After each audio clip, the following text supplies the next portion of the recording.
Hello बच्चों, let's see this question. The question says, calculate the rate of loss of heat through a glass window of area 1000 centimeter square and thickness 0.4 centimeter when temperature inside is 37 degrees Celsius and outside is minus 5 degrees Celsius. Coefficient of thermal conductivity of glass is 2.2 into 10 to the power minus 3 calorie per second per centimeter per kelvin. Question कह रहा है कि एक window है जिसका कि area 1000 centimetre square है और थिकनेस जो है उस दरवाजा का वो है 0.4 सेंटीमीटर। उसके बाद दरवाजा के अंदर मतलब रूम का टेम्परेचर है 37 डिग्री और बाहर का टेम्परेचर है -5 डिग्री। अपने पास थर्मल कंडक्टिविटी ऑफ ग्लास दिया हुआ है, तो कह रहा है कि जो हीट लॉस होगा रूम से वो उसका रेट क्या होगा। तो basically rate of loss of heat का फॉर्मूला होता है और वो फॉर्मूला ही इस क्वेश्चन का क्या हो जाएगा, की कॉन्सेप्ट।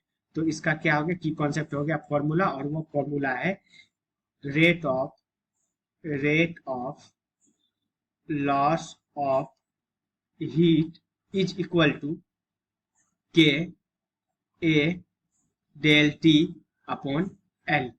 यहाँ पे जो के है वो कंडक्टिविटी को डिनोट करेगा, कंडक्टिविटी कंडक्टिविटी को डिनोट करेगा। ये जो ए है ये एरिया को डिनोट करेगा और ये जो डेल टी है ये चेंज इन टेम्परेचर को डिनोट करेगा, चेंज इन टेम्परेचर को।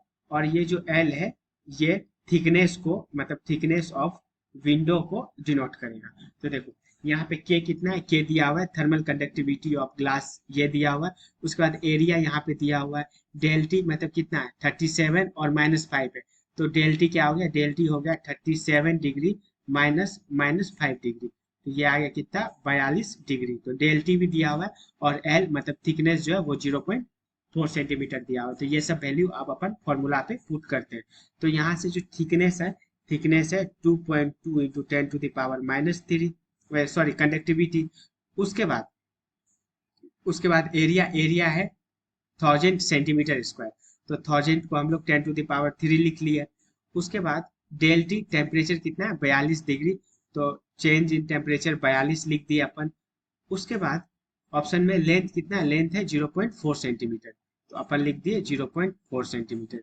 अब क्या किए, इस डिसिमल को इस डिसिमल के साथ उड़ा दिए और इसको इससे 11 और ये 2 हो गया और ये 2 इसके साथ 21 से। तो ऊपर देखो, ऊपर आ गया 11 इंटू 21 और ये 10 टू द पावर 3, ये 10 टू द पावर -3 आपस में कट गया। तो ये आ गया 11 इंटू 21 कैलोरी। कैलोरी क्यों आएगा, क्योंकि जो ये थर्मल कंडक्टिविटी है वो कैलोरी में है, तो ये भी कैलोरी में आ जाएगा। तो जब 11 को 21 से कैलकुलेट किए, मल्टीप्लाई किए, तो वो आ गया 221 कैलोरी पर सेकेंड। यहाँ भी पर सेकेंड होगा। पर सेकेंड क्यों होगा, क्योंकि क्वेश्चन में जो है वो पूछा है rate of loss of heat. तो अपने पास rate of loss of heat कितना आ गया 231 कैलोरी पर सेकेंड। तो अब ऑप्शन में देखते हैं, तो option b is the right answer. Hope you understood it well. Best of luck.